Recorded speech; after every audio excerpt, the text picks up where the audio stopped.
Fala pessoal, estou querendo aqui trazer mais uma colaboração para a gente pensar as diferentes linguagens no ensino de geografia. E quando eu falo diferentes linguagens, o que é que eu estou querendo falar? Quais são essas linguagens? Para ficar claro para vocês. As linguagens a gente pode entender como recursos didáticos que o professor tem e através desses recursos ele está querendo ensinar alguma coisa. E normalmente a gente ensina através dos conceitos. E quais são esses recursos que nós temos, essas linguagens que nós temos? O livro didático é um exemplo, que é o mais usual, o mais comum. Mapas, gráficos, poesia, música, vídeo documentário, fotografias, a própria literatura. E nosso trabalho vai, vamos dizer assim, esse vídeo é um vídeo, de certa maneira, introdutório, porque o nosso trabalho daqui para frente ele vai versar sobre essas diferentes linguagens no ensino de geografia, onde a gente vai tratar sobre a produção de um vídeo documentário, a gente vai tratar sobre a questão do ensino da cartografia, é, e a gente vai tratar também das TICs, né, das tecnologias da informação e comunicação, o uso de rede social, por exemplo. Então, eu pensei nessas três linguagens aí, em cada aula, cada tópico, a gente poder se aprofundar um pouquinho, dialogar e ouvir vocês. E antecedendo esses três, me lembrando agora, o uso da literatura, da narrativa, tá?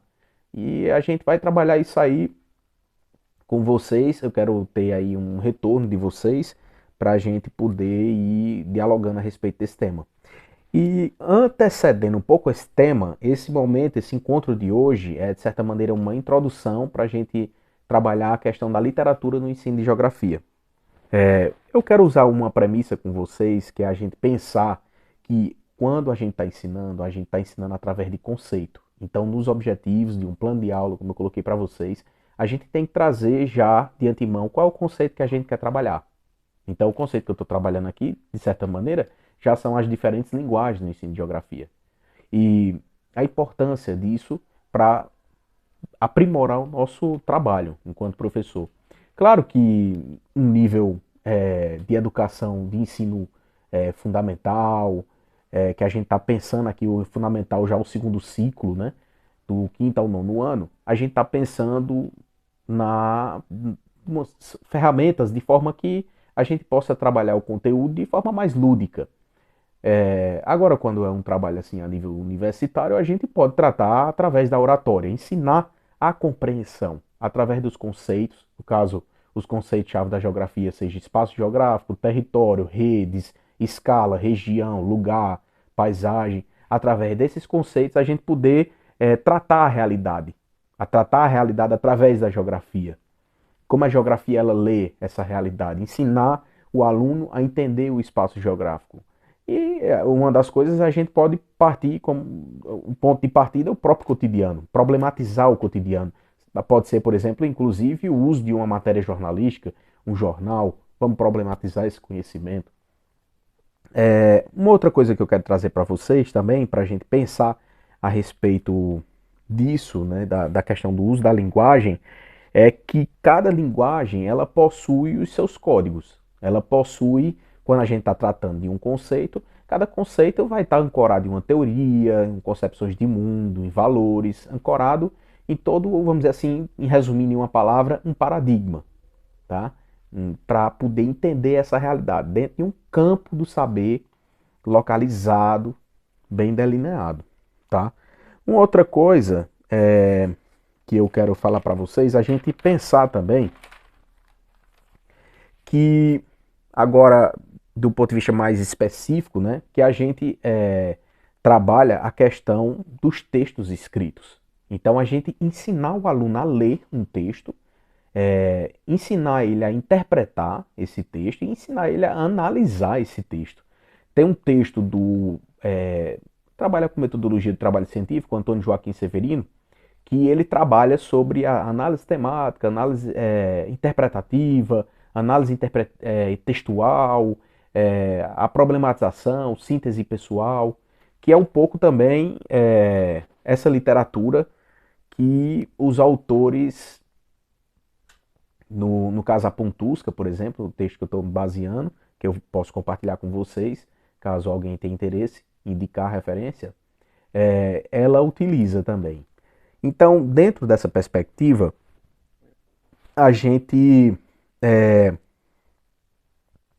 na leitura de um texto, a gente tem que buscar, até porque, por exemplo, se a gente prestar atenção e fizer uma pesquisa, como é que está o nível de leitura, de análise, de interpretação dos alunos, a gente vai perceber que é uma coisa assim, infelizmente, ainda muito aquém da realidade que a gente gostaria de poder estar pensando a nível de ensino superior, pensar como é que esses alunos eles estão lendo esse texto. Será se eles estão entendendo mesmo os autores que eles estão lendo? É, o Milton Santos ele diz uma coisa interessante, ele diz, eu não gosto de texto fácil, eu gosto de um texto difícil que possa ser provocativo, que possa fazer com que ele se supere. Eu me lembro que logo quando eu comecei a conhecer Milton Santos, eu ia ler texto dele, eu ficava até com dor de cabeça. Mas assim, é uma expansão aí da memória da gente, da consciência, aprendendo palavras novas. Então essa dificuldade também é um processo natural e que não deve ser desestimulante, tá? Ela, claro que também ela não tem que ser tão difícil a ponto de a gente desanimar e também não nem tão fácil a ponto de a gente se desestimular. Então, encontrar esse meio termo aí e aos poucos ir crescendo. Eu me lembro agora de uma frase do Karnal, diz que o cara lê um parágrafo, né, tá nos primeiros semestres de filosofia, lê um parágrafo de Kant e vai dizer que Kant não sabia escrever, que texto é difícil, discorda de Kant e não tem nenhuma fundamentação. Então é importante entender o autor pelo autor, ir na tradição, saber de onde, qual é a origem desse autor, de onde ele fala, qual é o contexto dele, quais são as influências dele, quais são os conceitos, né? Então, pensando aí um texto, vamos aqui trabalhar de uma certa maneira em três leituras sobre o mesmo texto.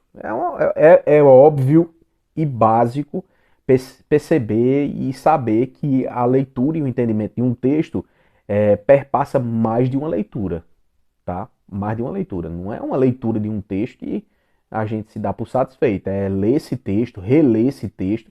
Até porque a primeira leitura, vamos aqui dividir em três momentos, a primeira leitura ela ficaria mais, vamos dizer assim, restrita ao conhecimento do objetivo geral do texto, o conhecimento da visão geral do conteúdo do texto, do tema do texto, tá? E o que pode levar você a querer conhecer também o autor, entrar na plataforma Lattes, conhecer o currículo dele, qual é a história de pesquisa dele, o que é que ele tem publicado, o que é que ele se interessa, quais são os autores que influenciam ele. Então, tem toda essa característica, porque a leitura passa a ser uma coisa mais dinâmica, passa a ser uma leitura, inclusive, ativa. Claro que em dado momento, por isso que eu estou dividindo em três momentos, e o Antônio Joaquim Severino, ele ainda coloca mais outros dois momentos, tá? Mas eu vou falar de três aqui inicialmente para vocês. Um segundo, esse primeiro momento, eu gosto de dizer que assim, a visão de sobrevoo, é como se você estivesse entrando numa floresta, mas de helicóptero. E aí você tá vendo as copas das árvores, e às vezes você vê uma árvore que sobrepõe as demais, é mais alta, vê a área de rio, a área onde tem aldeias, a área que está desmatada. Então você tem uma visão geral, tá? Essa é a primeira leitura, um primeiro contato. O segundo contato é a gente poder, já nesse segundo contato, grifar termos importantes, termos desconhecidos, fazer alguma anotação daquilo que precisa ser esclarecido. Eu me lembro logo quando eu comecei, né, a estudar mais e tal, gostaria que o autor tivesse aqui comigo para eu poder tirar algumas dúvidas, né, em relação ao que é que ele tá colocando, tá trazendo para entender isso aqui que ele coloca. Então, esse trabalho, às vezes, é comum, inclusive até a leitura de um texto, dependendo do texto, a gente precisar de outro texto para poder entender ele. Se você for falar de um, digamos, esse autor, ele vai falar de uma palavra, vai fenomenologia, vai citar alguma corrente teórica, alguma coisa, aí a pessoa não sabe, e aí? A pessoa tem que ir ler, tem que saber, tem que conhecer. Então, esse trabalho de buscar também outras referências. Então, na segunda leitura, a pessoa já grifa o que é mais importante, já anota ali qual é o conceito principal. E no terceiro, a gente já pode aí anotar os aspectos mais relevantes para, inclusive, debater com o professor e com a turma, certo? Então, uma coisa importante eu costumo dizer, né? Aí para frisar para vocês, eu falei da visão da floresta, né? No primeiro momento de sobrevoo, a segunda leitura, o momento que a gente já desce, vamos dizer assim, do helicóptero e pode andar, tomar banho no rio, ver uma floresta, é, passear próximo a uma aldeia, cumprimentar alguém. E no terceiro momento, onde a gente se especifica mais em algum momento, não, eu vou me deter aqui, entrar, tomar um café com o pessoal, conversar mais, saber um pouco mais dessa cultura, é um momento que a gente já tem essa relação. Bom, pessoal, e aí, trazendo assim de uma forma mais sintética para vocês, eu quero que vocês, ao ler um texto, vocês possam fazer perguntas.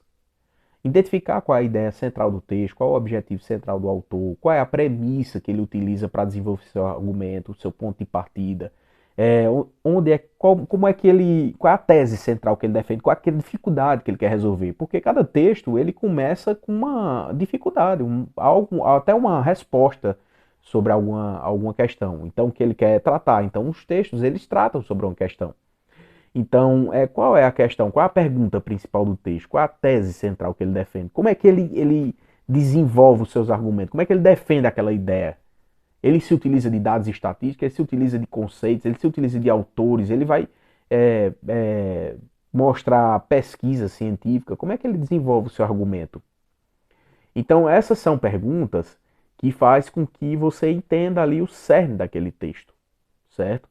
Então, para quem tiver mais interesse, eu tenho gravado agora aulas, eu tenho buscado gravar aulas mais curtas, vamos dizer assim, mas para quem tiver interesse, estou sempre disponível para, professor, não ficou claro alguma coisa, eu gostaria de saber mais, quero uma aula com slide, é, gostaria de o senhor pudesse desenvolver um pouco mais esse aspecto aqui, achei interessante.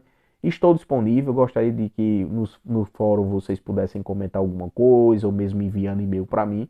Estou disponível para a gente poder pensar como é que a gente pode fazer essa questão da análise aí, textual, uma análise temática, uma análise interpretativa até gerar uma problematização pessoal. Lembrando que ao mesmo tempo que você busca responder essas perguntas que eu coloquei num texto, você também pode questionar o autor, indagar, certo? Encontrar erros também, incoerências. Isso também é possível. Contra-argumentos. Só que isso aí já deixa para o momento da problematização, tá?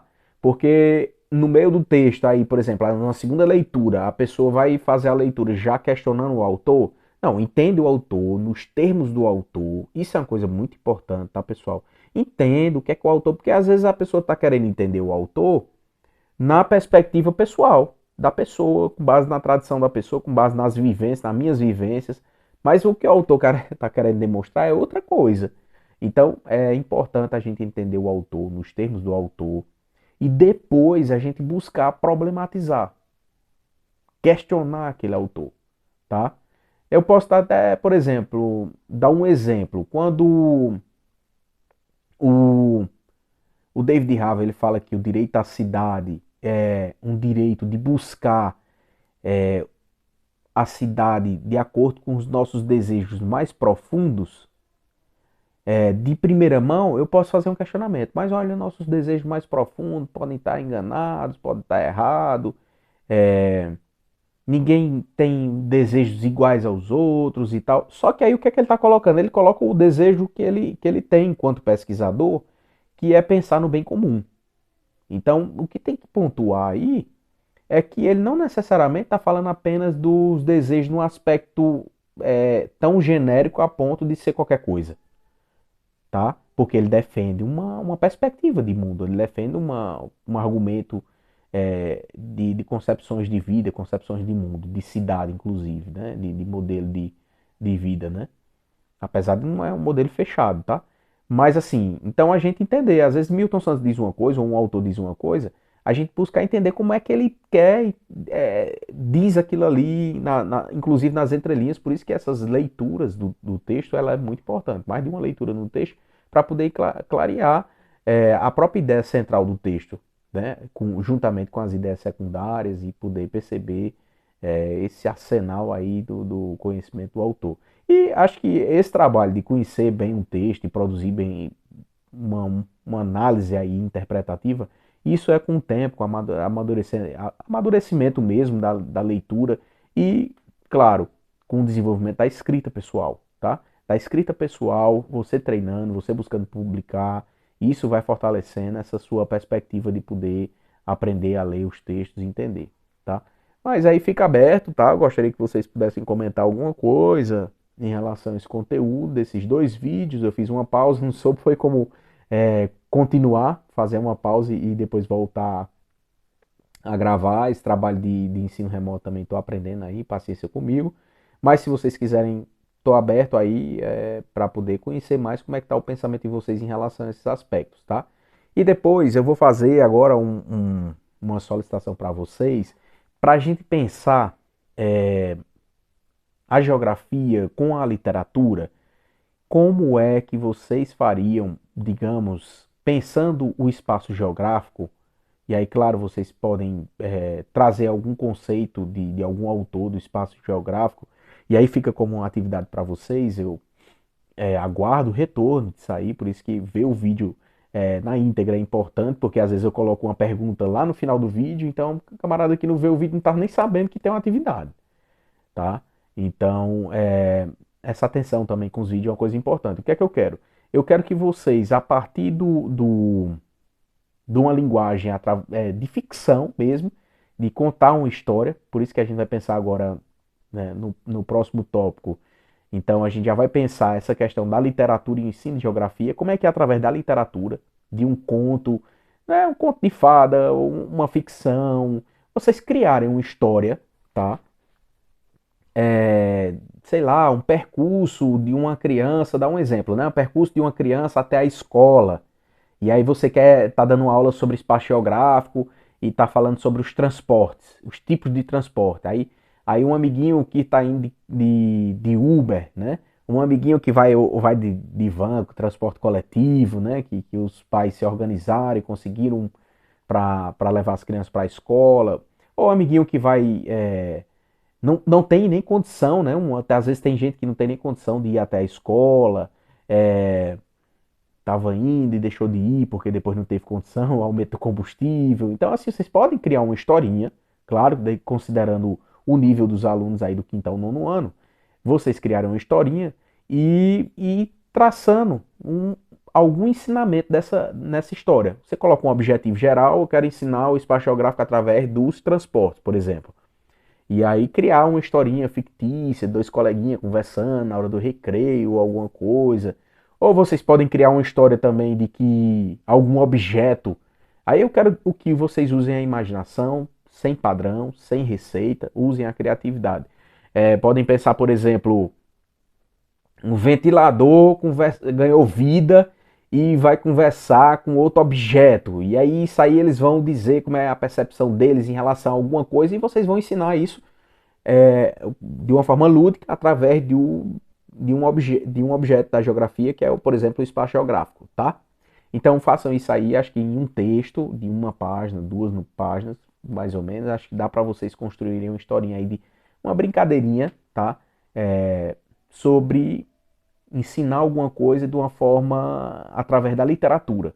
E aí, de vez de eu pegar um texto e trazer de uma revistinha, vamos criar. Vamos criar. Acho que já esse trabalho de pensar metodologia ativa é muito importante nesse sentido, porque a gente já tem uma condição de criar.